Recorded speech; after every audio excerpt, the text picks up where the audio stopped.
ঢাকা বিশ্ববিদ্যালয়ের এক ছাত্রকে মারধরের অভিযোগে সংঘর্ষে জড়িয়েছে ঢাকা মেডিকেলের চিকিৎসক ও বিশ্ববিদ্যালয়ের শিক্ষার্থীরা।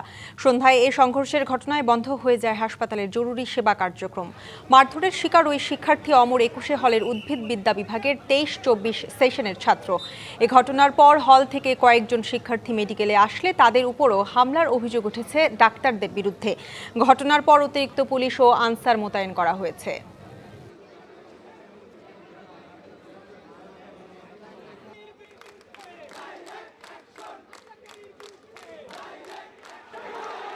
আরও জানাতে ঢাকা মেডিকেল এলাকা থেকে সরাসরি যুক্ত হচ্ছেন সহকর্মী পার্থ সাহা। পার্থ, সংঘর্ষের সূত্রপাত কি নিয়ে এখন পরিস্থিতি কেমন দেখছেন জানাবেন বিস্তারিত।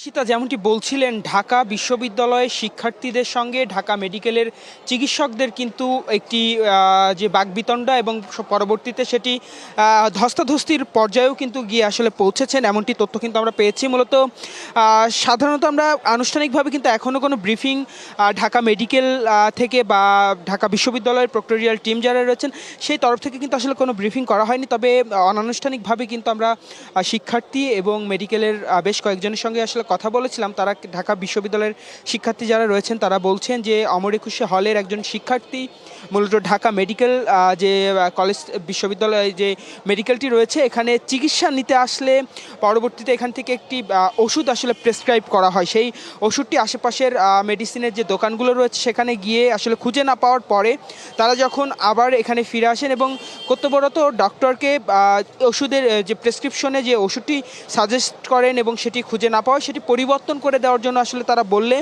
এক পর্যায়ে তাদের সাথে বাকবিতণ্ড হয় এবং ধস্তাধস্তি বা মারামারি যে কথা সেটিও কিন্তু আসলে উঠে আসেন। তবে ঢাকা মেডিকেলের ঢাকা মেডিকেলের ডক্টর যারা রয়েছেন তারা কিন্তু লিলি আল্ট্রাসফট সিরাম জেল যা গভীর থেকে স্কিনে দেয় 3 গুণ সিরাম হাইড্রেশন। সিরাম জেল হাইড্রেশনে ব্রাইট থাকো সব সিজনে।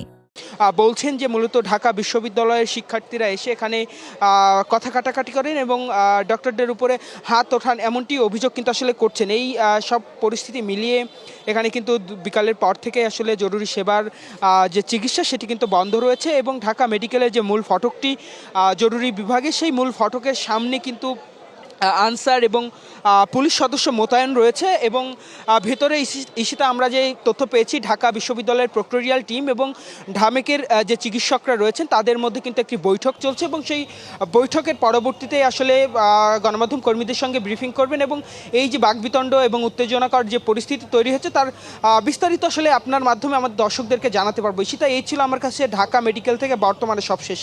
ঢাকা মেডিকেল থেকে ঢাকা মেডিকেলের চিকিৎসক এবং ঢাকা বিশ্ববিদ্যালয়ের শিক্ষার্থীদের সংঘর্ষের সবশেষ পরিস্থিতি জানাচ্ছিলেন সহকর্মী পার্থ সাহা।